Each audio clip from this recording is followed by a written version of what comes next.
Bonjour, grâce à cette vidéo, vous allez pouvoir avoir la correction de la feuille d'exercice du chapitre 3 sur l'énergie. Exercice 1, on commence avec un exercice qui permet de réduire sa consommation d'électricité. On vous parle de la famille Flibuste qui a installé sur le toit de sa maison un système de capteurs solaires qui permet de chauffer directement l'eau sanitaire sans électricité. On vous explique en dessous que l'eau sanitaire, c'est l'eau destinée à la douche, à l'hygiène en général. On nous explique même que l'eau est pompée vers les capteurs où elle circule. Elle est ensuite chauffée par le soleil avant d'être renvoyée dans un ballon où elle est stockée. Ici on a le schéma, on voit l'eau froide qui arrive, qui va donc sur des capteurs solaires, qui sont en fait des grands panneaux tout noirs, qui vont chauffer avec le soleil. L'eau va chauffer aussi, elle ressort en rouge pour dire qu'elle est chaude, et ensuite elle est stockée ici dans le ballon de stockage. Première question, quelle énergie permet aux capteurs solaires de chauffer l'eau?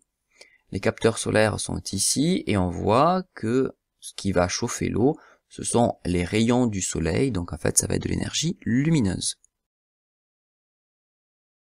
Question petit 2. Peut-on dire que les capteurs solaires utilisent une énergie renouvelable? Justifié. On a vu au travers des activités que l'énergie du soleil était une énergie qu'on pouvait considérer comme renouvelable. Je vous rappelle que le soleil fournit une énergie qui est renouvelable puisque le soleil a une durée de vie d'encore 5 milliards d'années et elle est tellement grande, sa durée de vie, que on la considère quasiment comme infinie.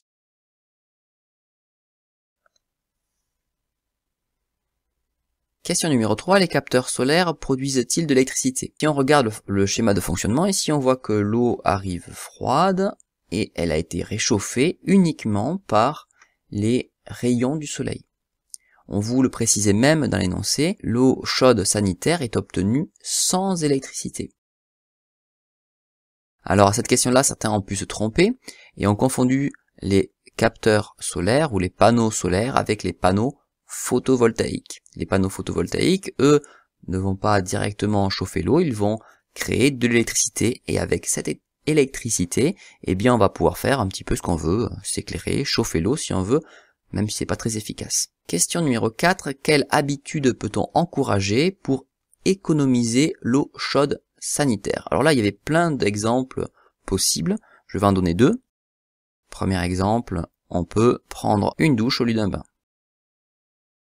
Deuxième exemple, utiliser un lave-vaisselle plutôt que faire la vaisselle à la main. On peut trouver plein d'autres exemples, laver ses légumes à l'eau froide ou se laver les mains à l'eau froide. On peut aussi citer remettre toujours le robinet du mitigeur sur la position froid et pas laisser sur la position chaud. Enfin, il y avait plein d'autres exemples. Exercice 2. On va vous parler d'énergie, d'économie et de mathématiques. Donc là, ça va tester un petit peu vos capacités en mathématiques, en particulier l'utilisation des pourcentages.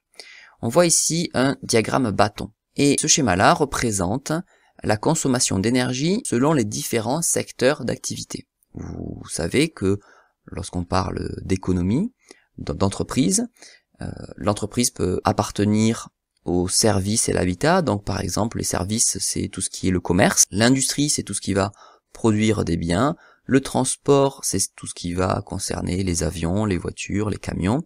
L'agriculture, c'est ce qui va concerner, par exemple, la production de lait, la production de céréales, etc. Alors, première question, quel secteur consommait le plus d'énergie en 1970? Justement, le document 1 parle des dépenses d'énergie en 1970. Donc on n'a qu'à regarder le bâton qui va le plus haut, et on voit que c'était l'industrie qui, en 1970, utilisait le plus d'énergie. Question numéro 2, d'après toi, quelles formes d'énergie sont consommées par l'habitat? Alors l'habitat, c'était expliqué, c'est tout ce qui concerne les habitations, c'est-à-dire les maisons. Alors chez vous, quelles énergies vous allez consommer? Par exemple, lorsque vous allez allumer la lumière, lorsque vous allez allumer votre télé, faire fonctionner votre machine à laver, votre machine de café, etc. Et bien, tous ces appareils-là vont utiliser de l'énergie électrique. Mais votre maison ne va pas consommer que de l'énergie électrique, en tout cas pas toutes. Beaucoup d'entre vous utilisez par exemple du bois pour vous chauffer, ou alors du fioul ou du gaz pour chauffer la maison, et donc toutes ces énergies-là, ce sont des énergies chimiques. Question numéro 3, on va travailler un petit peu les mathématiques. On nous dit qu'en 1970, la consommation totale d'énergie en France était de 2630 kWh. Il va falloir calculer la quantité d'énergie consommée par chaque secteur. Les secteurs, je vous rappelle, c'est habitat et services, industrie, transport, agriculture, et les rassembler dans le tableau ci-dessous. Donc d'abord, je vais noter le nom des secteurs. Ensuite, on va devoir donc calculer la quantité d'énergie consommée. Alors comment on sait ? On connaît la quantité totale. On sait que c'est 2630 kWh. Et on connaît aussi le pourcentage que représente chaque secteur. Donc par exemple, l'habitat et services, l'énergie consommée, c'est 35% de la totalité, c'est-à-dire 35% de 2630 kWh. Alors, certains peut-être savent déjà calculer ce genre de choses. Normalement, oui. Peut-être que certains sont un petit peu bloqués à ce niveau-là. Qu'est-ce que c'est que 35% de 2630 ? Eh bien, je vais transformer ça en un calcul. 35%, c'est déjà écrit sous forme mathématique, donc je recopie 35. % je vais le traduire par divisé par 100. Le 2, je vais le traduire par le signe multiplié. Et donc, la fin, je n'ai plus qu'à le recopier.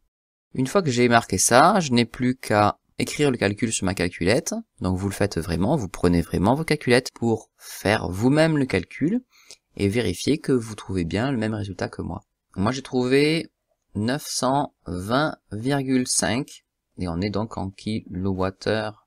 Le résultat ici dans la dernière colonne doit être affiché arrondi à l'unité.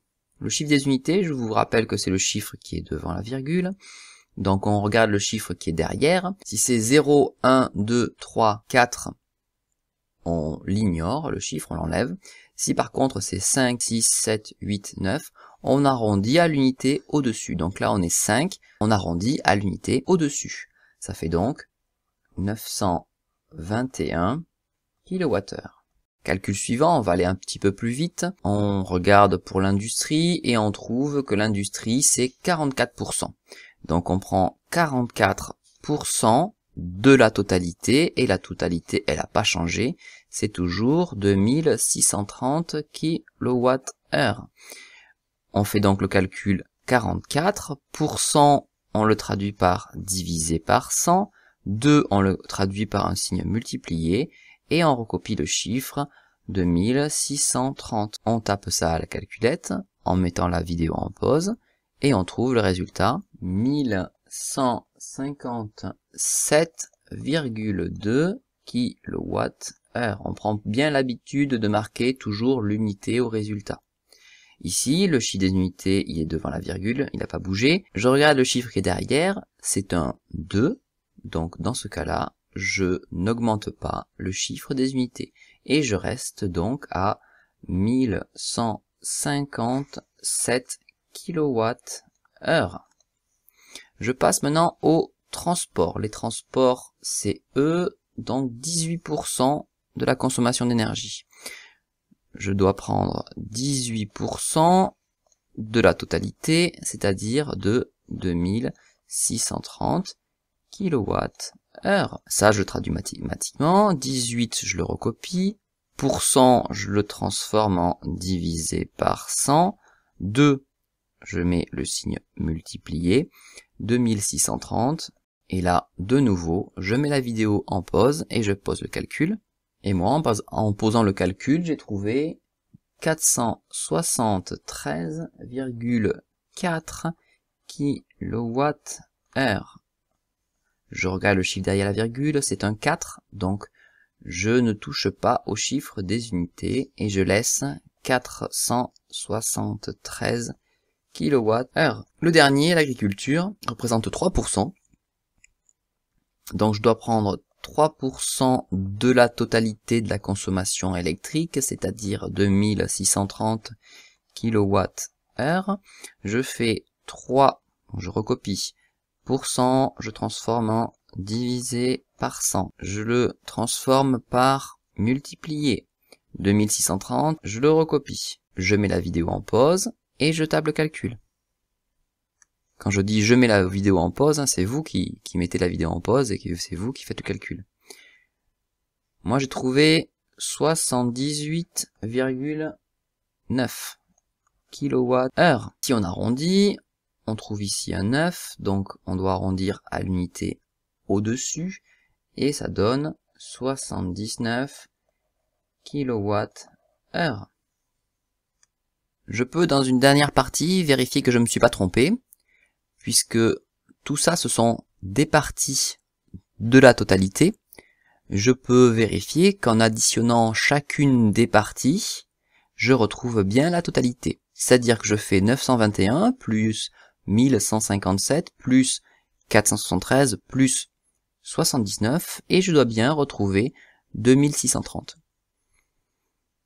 Ici, si vous faites le calcul, et je vous invite à le faire, vous retrouvez 2630. Dans l'exercice numéro 3, on va s'intéresser à un drone. On apprend que Guy a gagné à la tombola de l'école un drone. Ce drone utilise une batterie rechargeable pour fonctionner. Il peut s'élever, avancer, tourner, et il est aussi équipé de lumière. Première question, lorsque l'on recharge la batterie, il agit comme un convertisseur. Il reçoit. Là, vous corrigez la faute d'orthographe. Il reçoit une sorte d'énergie et la transforme en d'autres formes d'énergie. Alors, là, on est dans un cas particulier du fonctionnement de la batterie. On est dans le cas où la batterie se recharge. Et on va devoir compléter la chaîne d'énergie ci-dessous. Si elle se recharge, c'est que c'est nous qui lui apportons de l'énergie électrique. Cette énergie électrique, elle va essayer de la stocker. Mais elle peut pas la stocker sous forme d'électricité, c'est pas possible, ça on sait pas faire. Donc elle va le stocker sous une autre forme, grâce aux produits chimiques qu'elle a à l'intérieur d'elle-même. Donc en fait, elle va la stocker sous forme d'énergie chimique. Vous savez que lorsqu'on fait une conversion, il y a toujours une partie qui est convertie en énergie thermique. Et vous avez pu constater que lorsque vous rechargez votre téléphone ou lorsque vous rechargez n'importe quelle batterie, elle va chauffer un petit peu.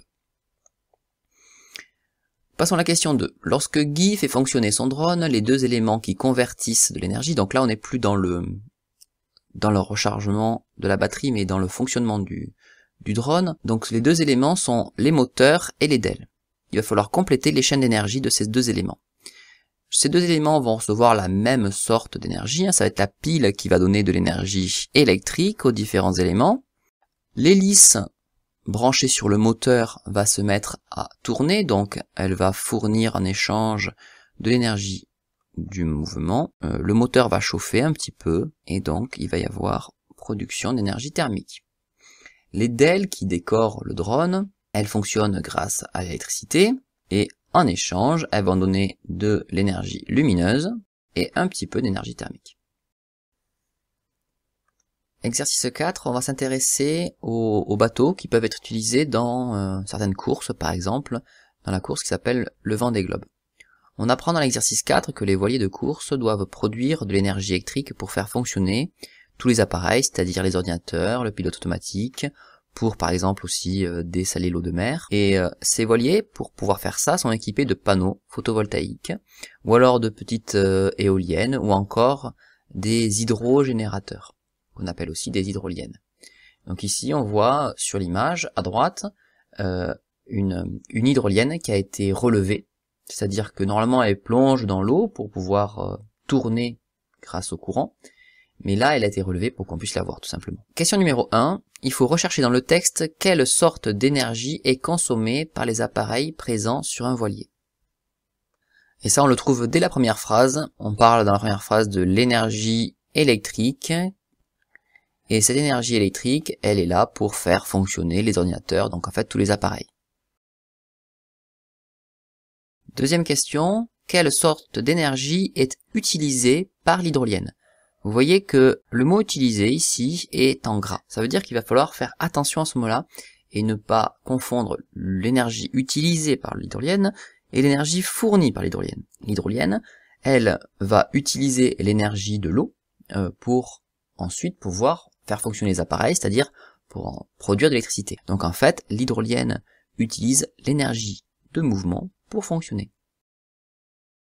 Question numéro 3 explique pourquoi cette ressource d'énergie est renouvelable. L'énergie, je vous rappelle, c'est le mouvement de l'eau de mer.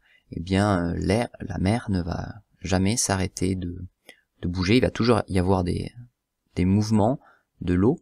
Donc, c'est une ressource qui est inépuisable et donc on dit qu'elle est renouvelable.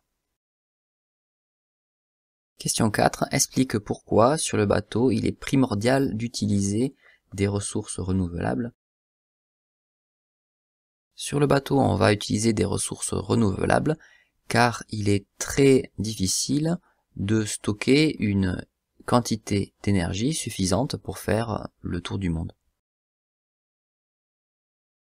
On peut trouver d'autres arguments, par exemple, vous savez que stocker l'énergie sous forme de pétrole ou de charbon ou quoi que ce soit, ça va être lourd, et donc c'est pas très intéressant dans le cadre d'une course de voiliers, puisqu'on va au contraire chercher à avoir des voiliers les plus légers possibles. On imagine aussi un autre argument, hein, ce sont les gens qui font ces courses-là, ce sont des gens qui rêvent d'autonomie, d'indépendance, ils ne veulent pas dépendre de leur stock d'énergie sur le bateau.